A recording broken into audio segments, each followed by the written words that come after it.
नमस्कार दर्शकों, स्वागत है आपका न्यूज़ अलर्ट में। आज हम फिर से जुड़ चुके हैं आपके साथ एक खास इंटरव्यू के साथ। तो आज हमारे साथ मौजूद हैं जोगिंदर नगर से एसएचओ सर श्री स्किनी कपूर जी। तो आइए इनसे आज बातचीत करते हैं। तो सबसे पहले नमस्कार सर, स्वागत है आपका हमारे न्यूज़ अलर्ट में। नमस्कार आपको, आपकी टीम को, न्यूज़ अलर्ट के सभी साथियों को मेरी ओर से सबसे पहले तो विजयदशमी की बहुत बहुत बधाई।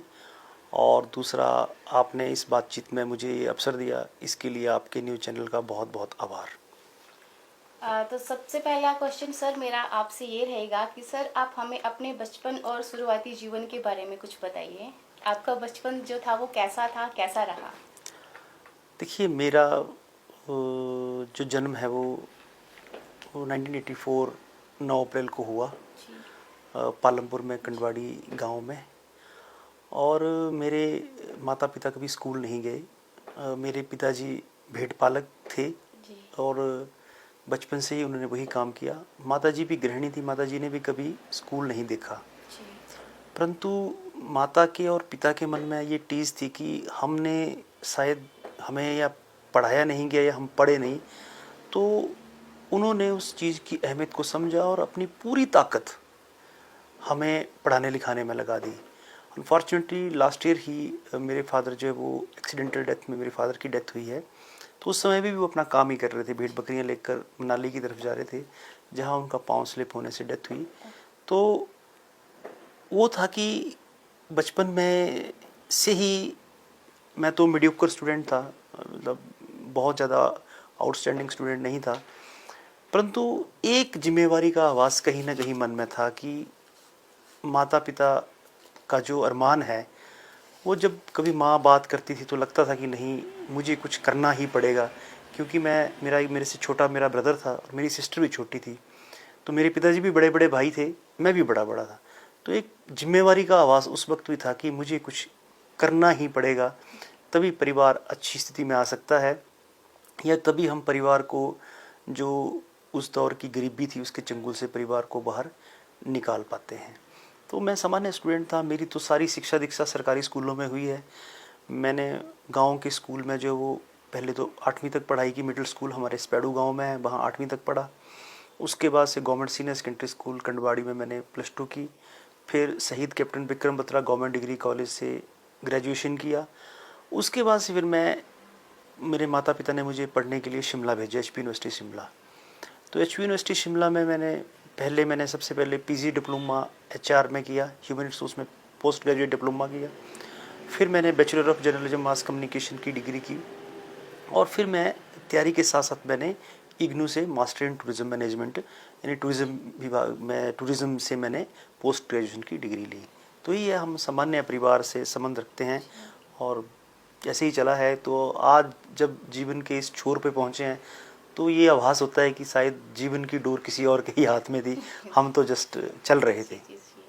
मतलब सर आपको बचपन से एक लगन थी कि नहीं, मुझे बड़े होके कुछ करना है अपने पेरेंट्स के लिए, अपना एक सपना जो आप लेकर मतलब आगे आए थे या कुछ सोच के कि मुझे कुछ बनना है। तो आज सर मतलब हम भी देख रहे हैं आपको सामने कि नहीं, बचपन से जो आपका एक सपना था जो आपने साकार किया। सर मेरा प्रश्न रहेगा कि बचपन से ही सर आपको जो है इसी फील्ड में जाने की इच्छा थी कि या कुछ और करने की भी थी? नहीं नहीं, मैं तो एक्सीडेंटल पुलिस ऑफिसर हूँ। मैं एक्सीडेंटली इस विभाग में आया हूँ। ओके। क्या था कि बचपन से कुछ करने का तो था, कुछ करेंगे, जी। परंतु क्या करेंगे इसका कोई आइडिया नहीं था, कि इसकी हमारी कोई स्पेसिफिक प्रिपरेशन नहीं थी या स्पेसिफिक किसी की गाइडलाइंस नहीं थी जी। कि आपको जो यही चीज़ में आगे बढ़ना है। परंतु मैंने आपको पहले कहा कि अब यह आभास हो रहा है कि डोर शायद किसी और के ही हाथ में थी। जी। मेहनत करते रहे। पढ़ाई में मैं कहा कि मैं एवरेज स्टूडेंट था, यानी +2 तक तो मेरी सारी जो पढ़ाई है, इवन ग्रेजुएशन तक, जी। वो लेस देन 50% से हुई है। हायर एजुकेशन भी 60 से अब कहीं कहीं में ही नहीं हुई। तो फिर ये था कि कुछ करना है, परंतु क्या करना है ये पता नहीं था। जी। तो लगातार मेहनत करते रहे, लगातार अभ्यास करते रहे। HS की तैयारी की, UPSC की तैयारी की, तो वहाँ कहीं नहीं हुआ। तो one fine day sub inspector का टेस्ट आया, ये हो गया और एज ए सब इंस्पेक्टर 2010 में पुलिस विभाग में आ गए। ठीक है। सर नेक्स्ट क्वेश्चन मेरा आपसे ये रहेगा कि आपका ये यात्रा थी शुरू से लेके अभी तक, तो इसमें किस किस का सबसे ज़्यादा सपोर्ट जो है वो आपको रहा? देखिए एक बात आपके माध्यम से मैं सबको बताना चाहूँगा, जी। जो सबको ध्यान में रखनी है कि जीवन में पिता से बढ़कर कोई सलाहकार नहीं हो सकता और भाई से बढ़कर कोई दोस्त नहीं हो सकता।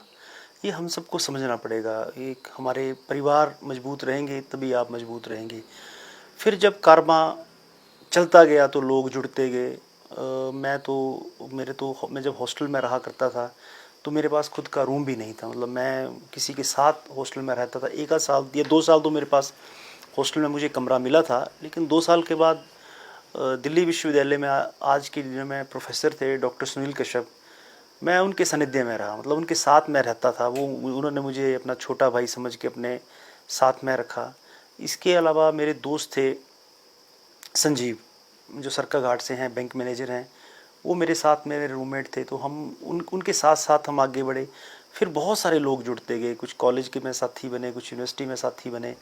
पर वो जो यूनिवर्सिटी का जो साथ है, जो फाइनेंशियल सपोर्ट रही, मॉरल सपोर्ट रही, वो दोस्तों की बहुत अभी भी याद है। अभी भी उनका वो साथ याद है। मैं आपको एक छोटी सी घटना उस दौर की बताता हूँ कि हमारे पास तो सिंपल एक पैंट शर्ट हुआ करता था, उसी में रोज़ जाया करते थे। जी। तो एक दिन संडे को किसी अखबार में फ़ोटो आ गई। और फ़ोटो आ गई तो फ़ोटो में क्या था कि मेरी पीठ आ गई फ़ोटो में। तो अगले दिन की उसमें ऐसा कैप्शन था कि लाइब्रेरी को जाते हुए छात्र। तो जब वो फ़ोटो आ गई तो मैंने वो अगले दिन जब अखबार देखा तो मेरी फ़ोटो थी। लाइब्रेरी मैंने अखबार देखी। फिर मैंने वो अखबार अपने दोस्तों को दिखाई कि देखो जी मेरा फ़ोटो है। तो मुझे याद है कि एक मेरे दोस्त ने बोला कि नहीं भाई, ये तेरी फ़ोटो नहीं है, क्योंकि तेरे पास तो ऐसी कमीज ही नहीं है। तो वो भी एक जीवन का दौर था, परंतु आनंद था। बड़ा दोस्तों का सहयोग रहा। और भी बहुत सारे साथी हैं, सबका तो नाम नहीं ले पाऊँगा। बहुत सारे लोग थे, बहुत सारे दोस्तों ने साथ दिया, परिवार ने साथ दिया, रिश्तेदारों ने साथ दिया। सब ने कुछ ना कुछ मॉरल सपोर्ट की, तब ये सब संभव हो पाया। सर मैं जानना चाहूँगा आपकी पर्सनल और प्रोफेशनल लाइफ में किस तरह से आप उसको जो है बैलेंस करके चलते हैं, क्योंकि पर्सनल और प्रोफेशनल लाइफ में थोड़ा सा होती है थोड़ा डिफरेंस। क्या क्या उसमें जो है आपने कठिनाई देखी, थोड़ा सा उसमें बारे में? पर्सनल और प्रोफेशनल लाइफ में यदि आप एसएचओ की सीट पे हैं जी। और आप ये चाहते हैं कि आपका जो कंट्रीब्यूशन है वो कुछ सही दिशा में, कुछ सही मायने में समाज के लिए बन पाए, जी। तो इसके लिए थोड़ा सा पर्सनल लाइफ में सेक्रीफाइस करना पड़ता है। आप ये सिचुएशन नहीं हो सकती कि आपकी पर्सनल लाइफ भी बराबर दुरुस्त हो जाए और प्रोफेशनल लाइफ भी बराबर ठीक हो जाए। ठीक है, थोड़ा बहुत बैलेंस करने के लिए हर कोई कोशिश करता है, वो होनी भी चाहिए। परंतु थोड़ा सा जो है वो डिफरेंस इसमें रहता है। और मेरी शुरू से एक आदत है कि कल आप एसएचओ नहीं रहेंगे, आप हमेशा के लिए यहाँ नहीं हैं। 1 साल 2 साल, मुश्किल से 3 साल हैं।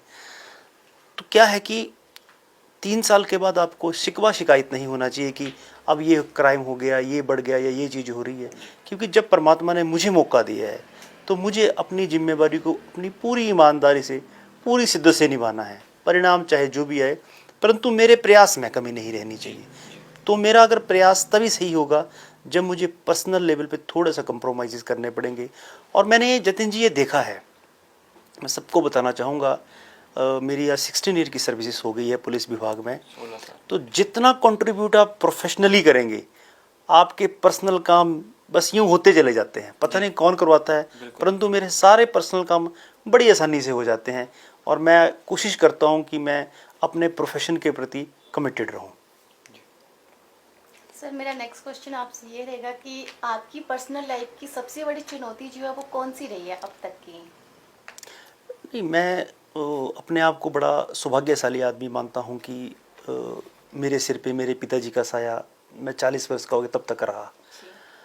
और एट द सेम टाइम मैं अपने आप को सबसे दुर्भाग्यशाली आदमी मानता हूँ, क्योंकि जब हमें लगा कि हमारा समय थोड़ा सा ठीक आ रहा है तब पिताजी छोड़ के चले गए। तो इस अप्स एंड डाउन को छोड़ दूँ तो इसके अलावा मुझे कोई बहुत बड़े ups and down personal life पे फेस नहीं करने पड़े।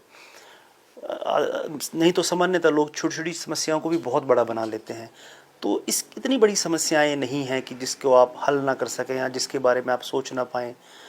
आपकी सब चीज़ें समय के साथ साथ हमारी ठीक होती गई हैं। हमने तो लाइफ जीरो से भी कुछ कदम पीछे से शुरू की है। तो वहाँ से जो कारवां चलता गया, आगे बढ़ता गया, तो उसके बाद से जब से मैं जॉब में हूँ तब से सब चीज़ों में गुणात्मक बदलाव मैंने देखा है, सुधार की तरफ ही चीज़ें आगे बढ़ी हैं, ऐसा नहीं है कि ख़राब हुई हैं। मैंने वहाँ की मेरे जो सबसे बड़ा जो पर्सनल लाइफ में मैंने जो चीज़ें फेस की वो देखी कि जब मेरे पिताजी की डेथ हुई, वो मेरा एक मुझे सेटबैक था। और उसके बाद अब जब थोड़े बच्चे बड़े हो गए हैं तो वो फ़ोन करते हैं, एक्सपेक्ट करते हैं कि मैं हर संडे उनके साथ आऊँ, हर छुट्टी उनके साथ मनाऊँ, बिल्कुल बिल्कुल। और शिकायत करते हैं फ़ोन करके कि आप आते नहीं हो, आपको छुट्टी क्यों नहीं मिलती, आप एक संडे तो आ ही सकते हो, 1 घंटे के लिए तो आ ही सकते हो। तो ये थोड़ा बहुत है, परंतु मैनेजेबल है, ऐसा नहीं है। अधिकारियों की सपोर्ट के साथ कुछ ना कुछ करके, मेरे वाइफ ही वर्किंग है तो कभी ना कभी बीच में समय लगा के निकाल लेते हैं। हाँ, थोड़े बच्चों की परवरिश का थोड़ा सा इशू है, जो मैंने आपको पहले ही कहा कि यदि आपको प्रोफेशनली कुछ बड़ा करना है तो कुछ ना कुछ सेक्रीफाइसेस उसके लिए रिक्वायर्ड रहेंगे। जी। सर मेरा प्रश्न रहेगा कि आपके पुलिस विभाग ने जब आपने इसमें ज्वाइनिंग की, उसकी शुरुआत ही कैसी रही और क्या कुछ जो है अभी तक जो है अभी आपने एक्सपीरियंस किया अपनी इस लाइफ में, क्या कुछ कहना चाहेंगे सर इस विषय में? नहीं, पुलिस में विभाग में आने के बाद से ही मेरे जीवन में बहुत गुणात्मक परिवर्तन आए। मेरा आज जो भी मुझे 4 लोग पहचानते हैं, चाहे समाज में हैं, चाहे फील्ड में हैं, वो एज ए पुलिस ऑफिसर ही मुझे पहचानते हैं। जी। मेरी व्यक्तिगत पहचान इतनी बड़ी नहीं है। मेरी पुलिस कर्मचारी या पुलिस विभाग से जुड़ाव के कारण मेरी पहचान को मैं कहूँगा एक तरह से पंख लगे हैं। तो पुलिस विभाग ने तो मुझे बहुत दिया। मेरा परिवार आज इसी विभाग की देन है, इसी विभाग से चल रहा है। इसी विभाग नहीं होता तो शायद मैं, अगर यदि पुलिस की इस जॉब में नहीं होता तो मोस्ट लाइकली अंडर एम्प्लॉयड होता। कोई ऐसा, मैंने कहा कि मैं बड़ा टैलेंटेड आदमी नहीं था कि मुझे कोई सिल्वर स्पून के साथ पैदा मैं नहीं हुआ था। यदि ये नौकरी नहीं होती तो मोस्ट लाइकली अंडर एम्प्लॉयड होता या कोई ऐसा बड़ा अचीव कर लेता, ऐसा मुझे लगता नहीं है। तो विभाग का तो हम ताउम्र ऋणी रहेंगे कि विभाग के कारण जो कुछ भी आज जीवन में हासिल हुआ है, व्यक्तिगत तौर पर एज ए पुलिस ऑफिसर के तौर पर जो कुछ भी मिला है, सब विभाग की ही देन है। व्यक्तिगत मेरा कुछ नहीं है। सर मेरा आपसे नेक्स्ट क्वेश्चन ये रहेगा कि आपके करियर का फर्स्ट ब्रेक थ्रू जो था वो कैसा रहा सर?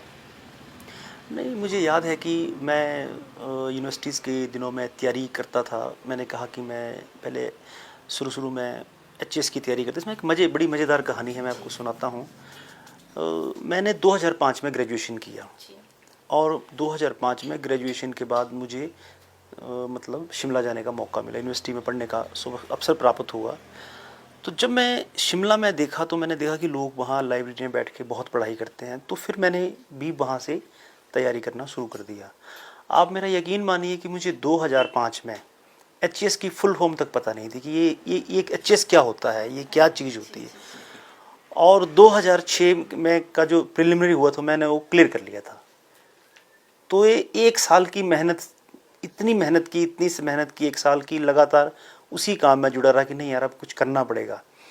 और दूसरा, मुझे इस बात की बड़ी चिंता होती थी कि मेरे पिताजी बहुत मेहनत से, मेरी माता उस समय मनरेगा में दिहाड़ी लगाते थे, तो वो बहुत बार ऐसा था कि वो जूते तक नहीं पहनते थे और मुझे बड़ी मुश्किल से महीने का 2000 रुपया वो भेजा करते थे, और बहुत बार तो वो उधार लेके भेजते थे। तो अपनी रिश्तेदारी में भी मैं शायद यूनिवर्सिटी पढ़ने वाला पहला ही आदमी था। तो इस बात की बड़ी चिंता थी कि यदि मैं यहाँ से नाकाम होकर लौट गया वापस, तो शायद बहुत सारे लोग मोटिवेट नहीं हो पाएंगे। बहुत सारे लोगों को ये लगेगा कि यार ये 3-4-5 साल लगा कि ये आज घर में बिल्ला बैठ गया है, तो हम भी अपने बच्चों को क्यों बढ़ाएं। तो मुझे उस रूप में एक एम्बेसडर के रूप में भी काम करना था कि अगर मुझे छोटी मोटी सफलता भी मिल गई, क्लरिकल की जॉब भी मिल गई, तो शायद 4 और जो भेड़ पालक हैं वो अपने बच्चों को इस लेवल पर पढ़ाने के लिए मोटिवेट हो जाएं। तो ये मेरे मन में एक बड़ी चिंता थी। तो परमात्मा के आशीर्वाद से ये काम हो गया और 2010 में मैंने पुलिस विभाग में एज ए सब इंस्पेक्टर ज्वाइन कर लिया। सर एक क्वेश्चन और रहेगा मेरा। आपने एक बहुत अच्छी अभी बात बताई कि आपकी माताजी मनरेगा में काम करते थे। कई बार आपने देखा कि बिना चप्पल शूज़ के उन्होंने काम किया है। तो आजकल हम देख रहे हैं कि आजकल जो जनरेशन है, कई लोग हमने देखे हैं जो अपने पेरेंट्स को बिल्कुल भी मतलब वो होता है ना कि खुद से अलग रख रहे हैं। जैसे वो ये नहीं सोचते कि बचपन में उन्होंने हमें कैसे पाला पोसा, कैसे बड़ा किया, और जब टाइम आता है उनको उनकी केयर करने की, उनकी देखभाल करने की, तब वो अपने माँ बाप को खुद से अलग कर देते हैं। तो ऐसे लोगों के लिए आपका क्या संदेश रहेगा सर? देखिए, मैं ये कहूँगा कि जो माता पिता का ऋण है वो तो हम कभी पूरी उम्र नहीं चुका सकते। कि जिस माँ ने 9 महीने में कोख में रखा, जिस पिता ने ना दिन देखा ना रात देखा, ना सुबह देखी ना शाम देखा, और हर समय हमारे लिए मेहनत की है, हम कैसे उनसे अलग हो पाते हैं? ये तो मेरे लिए तो कल्पना से भी बहुत बड़ी चीज़ हो जाएगी। मैं सबको यही कहूँगा कि आपको देखो, आप जीवन में कुछ भी बन जाएं, कोई भी मुकाम हासिल कर लें, उसके पीछे के जो लोग हैं, जो कारबा में आपके साथ जुड़े थे, यदि आपको उनका याद है तो आप माता पिता को कभी नहीं भूल पाओगे। मैं तो मेरे तो ये कहूँगा कि मैं तो पेरेंट्स के बिना कोई दुनिया है सोच भी नहीं सकता। कि मेरे माताजी से मैं, वो मुझे मोटिवेट करते रहते हैं, बात करते रहते हैं, और हमारी ये ड्यूटी बन जाती है कि हम उनकी हर इच्छा का सम्मान करें। कोई उनकी फाइनेंशियल इच्छा नहीं है मेरी मदर की, कोई उसमें हमें उनसे ना तो कोई, हमें तो उनको तो हमसे पैसा भी कभी नहीं चाहिए। बस ये चाहिए कि कभी कभार उनसे बात कर लें, उनके सुख दुख उनका साथ टाइम स्पेंड करें, उनके हाथ का बना खाना खाएं। तो यदि हम इतनी छोटी सी चीज़ भी अपनी माँ के लिए, या जिनके सौभाग्यशाली लोग हैं जो इनके माता पिता दोनों हैं वो नहीं कर सकते, तो ये दुर्भाग्य है। इसके लिए समाज को भी थोड़ी चिंता करनी पड़ेगी कि इस तरह का वाक़यात जो भारत में होने लगे जा रहे हैं, ये सबके लिए चिंता का विषय है। और इसमें सबकी सामूहिक कोशिश होनी चाहिए कि माता पिता की अच्छे से देखभाल उस समय करें जब उनको आपकी सबसे ज़्यादा ज़रूरत है, जब वो डिपेंडेंट हो जाते हैं। जी। सर, आपके लिए सफलता की क्या परिभाषा है? देखिए जतिन जी, ये बड़ा मुश्किल सवाल आपने किया कि सफलता किसको कहेंगे। मैं तो ये कहूँगा कि अगर आपको जो काम दिया है, आप उसको रोज़ एक मन कर्म वचन से एक होके रोज़ लगातार उसको करते रहेंगे, और उसके कभी सार्थक परिणाम आ गए, तो उसको आप थोड़ी बहुत सफलता मान सकते हैं। लेकिन जो आपको कर्तव्य दिया है, यदि आप वो नहीं करेंगे और दूसरी चीज़ों को सफलता मानेंगे, तो मेरे ख्याल से वो ठीक नहीं होगा। मेरे लिए तो सफलता वही है कि जो आपको जिम्मेवारी दी गई है, जैसे जिस रूप में भी दी गई है, यदि मुझे एसएचओ के नाते काम करने की जिम्मेवारी अधिकारियों ने दी गई है, तो यदि मैंने ये जिम्मेवारी ठीक से निभा दी, मेरे कार्यप्रणाली से, मेरे काम करने के तरीके से महिलाओं बुजुर्गों में विश्वास की भावना पनपी, मेरा कर्तव्य रोज़ की रूटीन से, मेरे रोज़ के कार्य से अपराधियों में डर का माहौल बना, उनके मन में कानून का खौफ बना, मैं बच्चों को नशों से दूर करने के लिए मोटिवेट कर पाया। यदि ये छोटे छोटे काम अपनी जगह पर सही हो गए, लगातार प्रयास से हो गए, और कभी कोई कुछ छोटा मोटा सार्थक परिणाम इसका आ गया, तो यही मेरे लिए सफलता है। इसके अलावा मैं बहुत ज़्यादा कुछ सोचता नहीं हूँ। क्या सफलता, आप अपने काम में जो आपको काम दिया है उसको ईमानदारी से, जो आपकी जितनी क्षमता आपके अंदर है, उस पूरी क्षमता को उसमें लगा देंगे, कभी ना कभी सार्थक परिणाम आ गए तो उसको आप ज़रूर कामयाबी मानेंगे।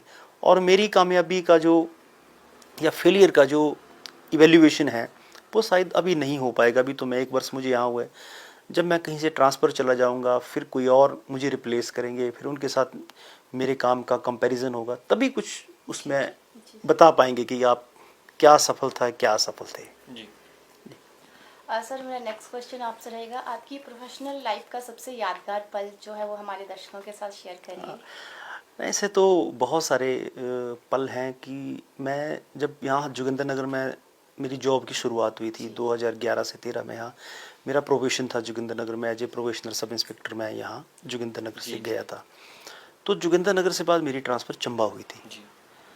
तो जो उस समय के मेरे एसएचओ थे अमरनाथ साहब, उन इंस्पेक्टर एसएचओ जो जोगिंदर में थे, उन्होंने मुझसे एक बात कही थी कि चंबा कोई जाना नहीं चाहता, और यदि कोई चला गया तो फिर वो आना नहीं चाहता। तो फिर मैं बड़ा उदास और बड़े भारी मन से चंबा गया था कि यार मुझे कहाँ भेज दिए चंबा में। और जब मैं चंबा पहुँचा, 1-2 साल मैंने जॉब की, तो मुझे आभास हुआ कि वो कितना सही बोलते थे। आज भी मैं सबको अपने दोस्तों को बोलते रहता हूँ कि मेरी आत्मा आज भी चंबा में ही है, यहाँ तो शरीर ही वापस आया है। जी, जी, जी। I love this place. वो वहाँ कोई नहीं जाना चाहता एक्चुअली। जी। वो आर्थिकी थोड़ी कमज़ोर है, रोड इंफ्रास्ट्रक्चर मजबूत नहीं है, बच्चों के लिए अच्छे स्कूल्स नहीं हैं तो बहुत दूर दूर हैं। आपकी पोस्टिंग एक जगह है तो अगर यदि आप चंबा में पोस्टिंग है तो स्कूल आपको डलहौजी मिलेगा, या बरमौर में चले गए, तीसरा में चले गए। भौगोलिक दृष्टि से कठिन क्षेत्र है पर बहुत सुंदर जगह है। चंबा इतना सुंदर है, जी। पूरे हिमाचल में मैंने चंबा से सुंदर जगह नहीं देखी। तो बहुत वहाँ अच्छे लैंडस्केप हैं, देवदार हैं, ट्रैकिंग है, बहुत सुंदर जगह है और मोर ओवर वहाँ के बहुत अच्छे लोग हैं। तो ये मुझे अपने लाइफ में एक बात याद है कि उन्होंने कितना सही कहा था। तो आज मैं सच में उनको बोलता हूँ कि वो उन्होंने बड़ा सही मुझे कहा था। सर मेरा प्रश्न रहेगा कि अगर आपको पुलिस विभाग के अलावा कोई और क्षेत्र या कोई और फील्ड मिलती है काम करने के लिए, किस फील्ड में जाना चाहेंगे? अभी तो जतिन जी बहुत मुश्किल हो जाएगा कि एक, चाहे मैं किसी भी क्षेत्र में जाऊंगा तो मैं तो एक नया विद्यार्थी बन के ही वहाँ शुरू करूँगा। बिल्कुल। तो मुझे लगता नहीं है कि मैं इतनी जल्दी उस नई फील्ड को समझ पाऊँगा, क्योंकि 15-16 वर्ष अब मुझे विभाग में हो गए हैं। 2010 में मैंने ज्वाइन किया था, तो 16 वर्ष अभी कंप्लीट होने वाला है। तो अब अगर 16 साल के बाद कहीं दूसरी जगह छोड़ के जाऊँगा तो एक नई स्टार्ट करनी पड़ेगी। जी। तो लगता नहीं है कि कोई भी फील्ड मेरे लिए इतनी आसान है, लेकिन ऐसा वक्त लगा तो जो भी काम हिस्से में आएगा वो तो करना ही पड़ेगा। जिसको आपको अपने आप को चलाने के लिए, अपने परिवार को चलाने के लिए जो भी काम होगा वो। पर मुझे ऐसा लगता नहीं कि मैं कोई किसी फील्ड के लिए बहुत निपुण आदमी हूँ कि एकदम से बैठ के एकदम से हो जाएगा, ऐसा नहीं है। मैं तो एक स्टूडेंट लर्नर हूँ, मतलब जब मैं किसी नई फील्ड में जाऊँगा तो मुझे जीरो से ही स्टार्ट करना पड़ेगा। सर नेक्स्ट क्वेश्चन मेरा रहेगा आपसे कि आप उन यंगर्स को यानी कि युवाओं को क्या सलाह देना चाहोगे जो अभी अपनी करियर का मतलब जो स्टार्टअप करना चाहते हैं या करेंगे अभी? देखिए, मैं तो यहाँ जोगिंद्रनगर के ऑलमोस्ट सारे स्कूलों में जा आया हूँ। जो शिक्षण संस्थान हमारे जोगिंद्रनगर के आसपास हैं, इवन लड़बड़ोल, बस्सी तक की, मैं सब जगह जाके आया हूँ। सबसे ज़्यादा इंटरेक्शन मेरी युवा बच्चों से, छठी से लेकर +2 तक के बच्चों से रही है। और मैं 2 ही बातें सब बच्चों को समझाने की कोशिश करता हूँ या बोलता हूँ। तो सबसे पहला मेरा दोघोष वाक्य होता है कि कोशिश करने वाले की कभी हार नहीं होती और डर के आगे जीत है। तो और हार्ड वर्क का कोई शॉर्टकट नहीं है। जो आदमी सच्चे मन से प्रयास करेगा, सच्चे मन से कोई तैयारी करेगा, सच्चे मन से ठान लेगा, उसके जो प्रयास हैं वो कभी असफल नहीं होंगे। ये मैं इसका जीता जाता उदाहरण हूँ कि यदि मैं कुछ जीवन में कर सकता हूँ, मैं यदि अपने लिए नौकरी पैदा कर सकता हूँ या अपने लिए नौकरी तक पहुँच सकता हूँ, तो कोई भी कर सकता है। क्योंकि मैंने कहा कि मैं तो बिलो एवरेज स्टूडेंट था। अब तो एजुकेशन का एक्सपोजर बहुत ज़्यादा है, बच्चों को बहुत ज़्यादा मौके हैं। तो यदि कोई आदमी सही रूप में मेहनत करेगा, तन मन धन और एकाग्र मन से फोकस होकर काम करेगा, उसको सफलता मिलनी ही मिलनी है। अब उसके लिए सफलता के मायने क्या हैं, इस पर थोड़ी चिंता करनी होगी कि आपको यदि ये लगता है कि आपको मान लो सेना में ही जाना है, तो इसके लिए आपको इनिशियली 2-3 सालों में पता लग जाता है कि आप दौड़ भाग कर सकते हैं, आपका मेंटल एप्टीट्यूड क्या है, आपकी फिजिकल स्ट्रेंथ क्या है। तो जब 2-3 सालों में वो चीज़ नहीं हुई तो हताश होकर ये ना बैठ जाएं कि मैं हार गया। फिर अल्टरनेटिव कैरियर ऑप्शन की तरफ जरूर स्विच कर लें। एक ही चीज़ में आप बहुत लंबे समय तक फंसे रहेंगे तो आप उदासी के गर्त में चले जाएंगे। जब कोई व्यक्ति उदासी के गर्त में चला जाता है तो उसकी तर्क संगत जो थिंकिंग है वो उसमें नकारात्मक प्रभाव पड़ता है, जिसके कारण वो कैरियर में कुछ ज़्यादा अच्छा नहीं कर पाता। और दूसरा, प्रत्येक बच्चे को कंपैरिजन से बचना है। हर एक व्यक्ति की जर्नी अलग अलग हो सकती है, हर एक व्यक्ति की पारिवारिक परिस्थितियाँ दूसरों से कई मायनों में अलग हैं। तो यदि आपकी जो पारिवारिक परिस्थितियाँ हैं वो आपको किस लेवल तक अलाउ करती हैं, कितने समय तक आप जो है वो एक तैयारी, स्टडी के बाद एक तैयारी का जो पीरियड उसको फॉलो कर सकते हैं, इन सब चीज़ों को ध्यान में रखते हुए यदि आप सही मायने में मेहनत करेंगे तो सरकारी, गैर सरकारी जगह, संस्थाओं में आप कहीं भी गुजारा भत्ता अपना कर सकते हैं, नौकरी कर सकते हैं। और मोर ओवर मैं सबको ये सलाह दूंगा कि सरकारी नौकरी के पीछे भागने की बहुत ज़्यादा आवश्यकता नहीं है। आप खुद का भी स्टार्टअप कर सकते हैं, कोई नए एंटरप्रेन्योर स्टार्ट कर सकते हैं, कोई नया इंडस्ट्रियलिस्ट यहाँ से क्षेत्र से आ सकता है। जी। और भी बहुत सारे क्षेत्र हैं, टूरिज़्म का हमारे जोगिंद्रनगर में बहुत पोटेंशियल है, उस क्षेत्र में कोई काम कर सकता है। तो बहुत सारे क्षेत्र हैं, मतलब आपने आपने कैरियर को संकुचित नहीं करना चाहिए किसी भी व्यक्ति को, किसी भी विद्यार्थी को। सर आपके जो है आने वाले 5 या 10 सालों में आप अपने आप को कहाँ देखते हैं? देखिए, सबसे इम्पोर्टेंट चीज़ है as a human being. As a human being तो मैं ये चाहता हूँ कि मेरी जो पेशेंस है वो और बढ़े, मैं लोगों को और शिद्दत से सुन पाऊँ। मेरा जो सोशल मीडिया उससे मेरी दूरी हो जाए, मेरा कट ऑफ हो जाए, मेरा प्रोफेशनल नॉलेज और बढ़े, मेरी पर्सनल जो नॉलेज है उसको एक्वायर करने के लिए मैं और अधिक किताबें पढ़ सकूँ, और नई जो टेक्नोलॉजी आ रही है, जो एआई आ रही है, उसको मैं सीख सकूं। यदि मैं ये सब करने में कामयाब हो गया तो मुझे उम्मीद है कि मैं प्रोफेशनली भी अपने आप को अच्छा एक, यदि अगर आप अच्छे इंसान हैं जी। तो बड़ी सारी समस्याएं हल हो जाती हैं। फिर गुड ह्यूमन बीइंग तो आप अच्छे ऑफिसर भी हो जाएंगे, आप अच्छे पेरेंट्स भी हो जाएंगे, आप अच्छे बच्चे भी हो जाएंगे। लेकिन यदि आप में के बाय डिफ़ॉल्ट इंसान में कोई फॉल्ट है तो फिर समस्याएं बढ़ जाती हैं। तो मैं आज से 5 साल बाद भी यही चाहूँगा कि मैं अपने अंदर की सौम्यता बनाए रखूँ, पब्लिक कॉज के लिए खड़ा हो जाऊँ, और आज जो जिम्मेवारी मिली है यदि 5 साल बाद भी इसी प्रकार की कोई जिम्मेवारी मिल सकती है तो उस समय भी अपनी पूरी शक्ति के साथ उसको ईमानदारी से निभा पाऊँ।